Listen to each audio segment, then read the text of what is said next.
Hello guys! Welcome back again to my channel. Ayan, for today's video, gusto ko lang i-flex yung mga tanim ng aking father. Ayan, bago siya namatay. May iniwan din siya mga pananim niya. Ayan, for the first time, namunga na rin yung kanyang tinanim na lansones. Ayan. Ang tagal nito bago namunga. Dati nabubulaklak lang siya. Ilang taon siya nagbubulaklak, hindi nakakabuo ng bunga. Tapos yan yung first bunga niya talaga. Ayan. Kaya sinasabi talaga kapag may titanim, mayroon tayong aanihin.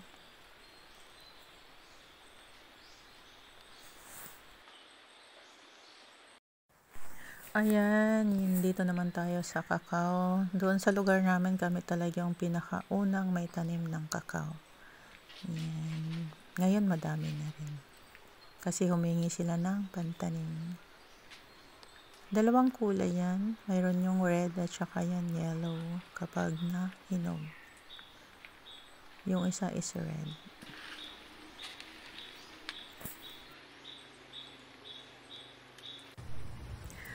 Ayan, next natin is rambutan. Grabe no. Bago talaga nawala si tatay, iniwanan talaga kami ng maraming prutas. Mayroon pa palang avocado.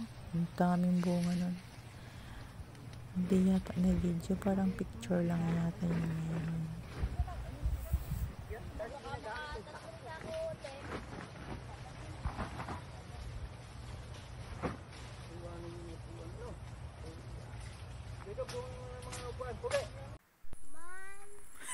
Ayan, dito naman tayo sa dalandan. Actually, ang dami din yung bunga. Pangalawang bunga pa lang niya to. Nung unang bunga, ilang piraso lang. Makita. Tapos, yan yung ngayon. Dami.